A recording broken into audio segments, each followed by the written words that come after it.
Every Disney animated feature has a definite visual style or look. When developing Treasure Planet, the filmmakers wanted a visual style that supported and paralleled their story. There was definitely a feeling that we were trying to get of, well, obviously Treasure Island, classic illustration kind of feel. And I know that the directors, through the art directors and effects people, basically all of us have been trying to either consciously or even subconsciously still keep giving that effect.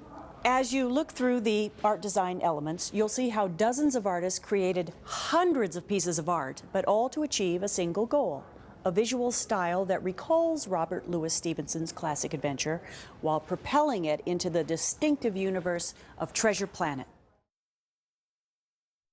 In the summers between 1898 and 1903, Howard Pyle, considered by many to be the father of American illustration, taught artists such as N.C. Wyeth, Harvey Dunn, Maxfield Parrish, and among many others, at an art institute in Chadds Ford, Pennsylvania, on the Brandywine River.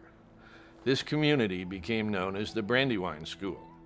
It is basically the old classic storybook illustration. It looks like oil painting from the 19th century, you know, or the early 20th century. There's so much out there now that's based on trying to look real. You know, all the other science fiction movies tend to have that as their goal.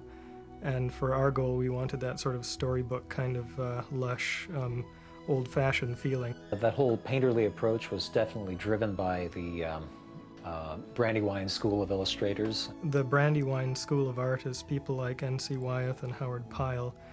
N.C. Wyeth, who had illustrated Treasure Island and made it very popular in his day. So we went back and looked at a lot of research from these guys. We looked at their paintings very carefully, and one of the things that's very characteristic is that their surfaces are never tightly finished. They're always kind of loose and brushy and painterly. And that was more of a design side of things and more of a paint application side.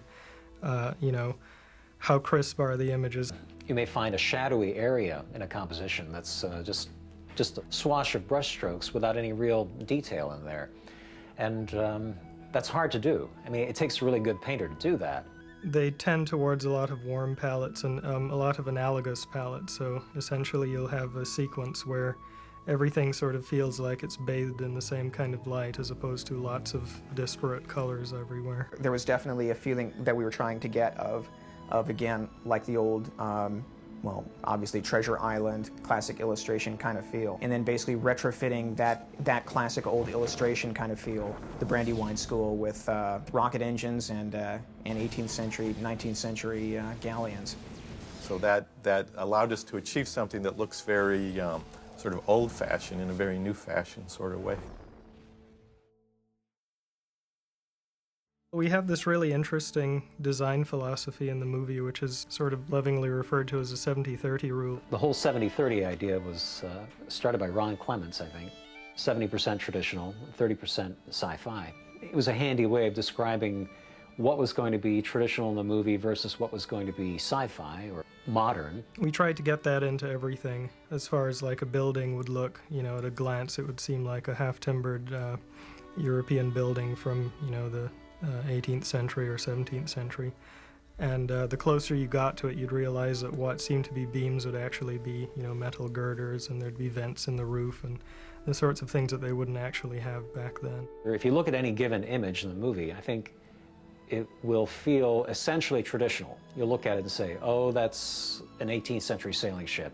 And then on second take, you'll realize, oh, wait a minute, it's different, it's new, it's odd. Materials, like a robot, for instance, we didn't want it to look too high-tech, so we went for copper, you know, because that was more of an antique kind of feeling thing, and it's got the verdigris pattern on him of, you know, weathering, and he's very old. Just to try and get this sort of mixture of old and new together all at once. We didn't want to make Treasure Island over again so that it's just another 18th century environment, and yet we didn't want to do a completely contemporary, updated, you know, Star Wars-y type of environment either. We really wanted to create some kind of an interesting hybrid, and I think we got there.